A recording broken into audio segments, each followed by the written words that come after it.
Hello dear students, let's study the question answers of chapter number 5 India at Play which are given on page number 31.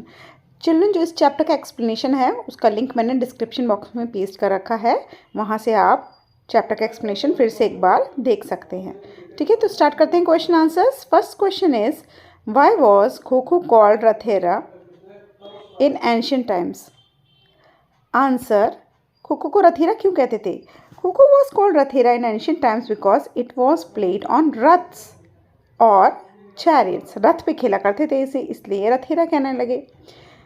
Question number 2 is asking us which character in Mahabharata is the inspiration behind the game of kabaddi? ये जो kabaddi base game है, ये महाभारत के किस character की inspiration है? How is the character and inspiration? और वो कैरेक्टर कैसा है, कैसा इंस्पिरेशन है? Answer is Abhimanyu. अभिमन्यु का नाम तो आपने सुना ही होगा, जो चक्रव्यूह में फंस गया था। ठीक है, उसके चारों तरफ निकलने का कोई साधन नहीं था। ऐसे ही कबड्डी प्ले में भी होता है, तो इसमें हमने बहुत अच्छे से एक्सप्लेन किया है। Abhimanyu in the Mahabharata is the inspiration behind the game of kabaddi. Abhimanyu got trapped in chakravyuh created by his enemies. वो चक्रव्यूह में फंस गया था, इसके बीच में फंस गया था। The maneuver used by both Abhimanyu and his enemies against each other probably inspired the technique of, और जो एक स्ट्रेटजी उनके बीच में चली थी अभिमन्यु और उसके बीच में, वो सेम स्ट्रेटजी थी जो कि थी touching and dismissing opponents. Touch करके ओपोनेंट को हरा देना या आउट कर देना, as well as breath control, और साथ ही साथ सांस का रोकना भी। Raiding and dodging in the game of kabaddi, जैसे कि रेडिंग और डॉजिंग कबड्डी की गेम में चलती ही है। ठीक है, आगे बढ़ते हैं क्वेश्चन नंबर 3 पे। What joyous occasions are associated with kite flying today? Kite flying से रिलेटेड कौन सी 2 मज़ेदार ओकेजन्स आज भी मनाई जाती हैं? ठीक है, इंटरेस्टिंग है, आपसे रिलेटेड है, आप लोगों को काइट फ्लाइंग बहुत पसंद है, तो इसका आंसर शुरू करते हैं। टुडे काइट फ्लाइंग या Flying kite is associated with the joyous occasions of Independence Day on 15th August and Makar Sankranti. तो मकर संक्रांति और इंडिपेंडेंस डे को बहुत पतंगे हमारे भारत में उड़ाई जाती है। The international kite festival is also held during Makar Sankranti in Gujarat. और गुजरात में तो इंटरनेशनल लेवल पे ये सेलिब्रेट किया जाता है काइट फ्लाइंग फेस्टिवल। ठीक है, मकर संक्रांति के दिनों में। How did the game of chess spread from India to other countries of the world? Chess भी यहीं से, इंडिया से ओरिजिनेट हुआ है, तो यहाँ से निकलकर और कंट्रीज में कैसे फैला? India is credited with the origin of the game of chess. According to the Persian poet Firdausi, an Indian king sent a chaturanga or chessboard to the king of Persia.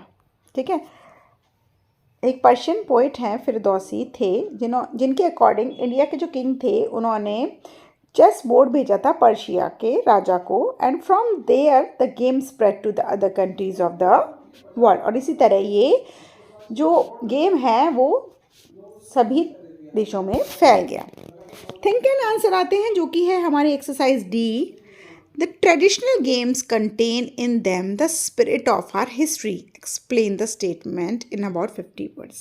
बहुत ही important question है। जो traditional games हैं हमारे, उनके अंदर हमारी history झलकती है। कैसे? इस स्टेटमेंट को एक्सप्लेन करिए। मैंने बहुत अच्छी तरह एक्सप्लेन किया है, आई होप आपको भी समझ में आएगा। The traditional Indian games had existed even before the Mahabharata was written. कुछ गेम्स ऐसे हैं जो महाभारत से भी पहले से पॉपुलर हैं। इन एंशिएंट इंडिया, पुराने ज़माने की इंडिया में kho kho was played on chariots यानी कि रथों पे खेला जाता था। While chess originated in India and spread around the world. और चेस जैसा इंपॉर्टेंट गेम भी इंडिया में ही जन्मा और सारे विश्व में फैल गया। Abhimanyu and Bhima from the Mahabharata inspired kabaddi and wrestling. Abhimanyu और भीम जो कि महाभारत के कैरेक्टर्स हैं, उन्हें कबड्डी और रेसलिंग जैसी कुश्ती वाले गेमों को भी इंस्पायर किया।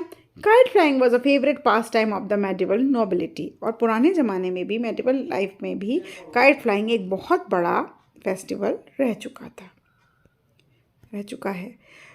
सेकेंड क्वेश्चन पे आते हैं, do you think traditional games of India are not given the importance they deserve? क्या उनको इतनी इंपॉर्टेंस नहीं मिलती जितनी उन्हें चाहिए?